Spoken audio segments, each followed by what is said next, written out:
Keith, so this is a fun series from you. This is very different than anything we've seen from you. Your artist statement talks about the importance of nature and just being out in nature, and that it's kind of a mental detox for us, and that you want to bring this to people that maybe don't have the means to get out there, that people that are too busy with their jobs or they don't live close to nature.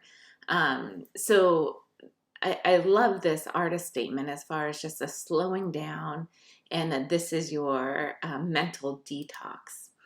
And and I think that really comes through with your images, because opposed to taking images that are far away of you walking down the trail or whatever, here you're showing us the details again and again. You're really making us slow down as the viewer to notice these things. All right, let's start off with your ISO. So you're at ISO 400, 640, 400, 640. So you stay within that range for all of them, and it looks like you're in the forest, right? So you're under the trees and there's not a ton of light coming in. So you would need to have a little bit of a higher ISO.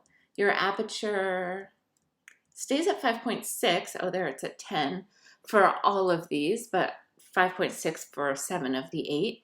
And that actually works fine here because you need a lot of light, so you're probably going to open up your aperture more, and then that shallow depth of field really lends itself to these type of images. We don't need to see everything that's going on in the background here. You want to show us part of what's going on, that selective focus simplifying an image. And then your shutter speeds are 1/30th, 1/125th.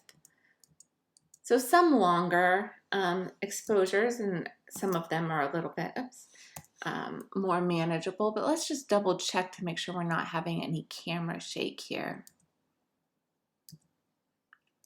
This one actually, yeah, 1/20th of a second. Here we're having some camera shake.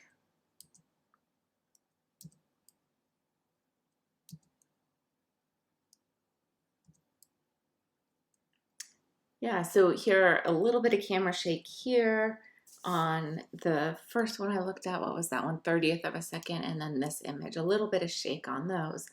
On the other images, you have really set your point of focus in a way that guides us through the image.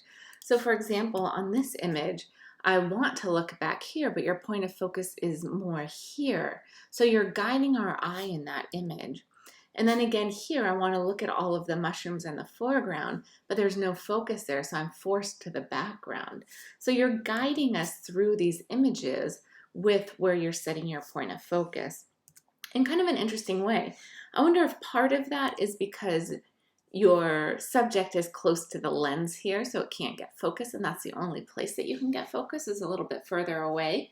But then here, that's not the case. So I don't know if this is an intentional choice you're making every time, but there's definitely just this really shallow depth of field as we move through all of these images. The light in your images is really quite pleasing light. So like I said, I think you're in the forest. So you have more like the open shade type of light, softer light in every single one of these images. But also these subjects are wet, so they're reflecting light, and that's giving them nice highlights and adding to the dimension as the light reflects off of the wet parts of the mushroom. That's adding dimension to them and giving them more shape.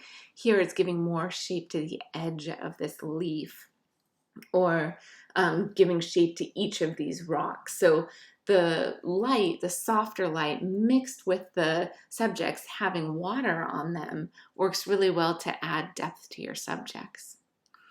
Now visually, you're working with a similar color palette for all of these. You have the earthy browns and greens in all of the images, and then some of these yellows and the rocks and the mushrooms, and we have this one pink image. But other than that, the images are really working together. They feel very cohesive visually as far as the color palette that you're using. And then your composition is similar in a sense because you're using selective focus for all of these images. But like in this first image, you have the textures, the rough textures of the rock and the texture of the leaf mixed with the shape of the leaf and the shape of all of those rocks. So there's a juxtaposition happening there. Here we have repetition. Here we have that selective focus to more of an extreme as the background completely goes out of focus. Here we have texture, here line and texture. And again, here lines are moving us through the image. So you've used a lot of those compositional elements that you've learned about in this class and in PH 108 to make really successful images. So they're cohesive, there's variety, but visually we can move through this series and have that really calming effect that you're wanting the viewer to experience. Great job with this, Keith. It's great to see this as a final project from you.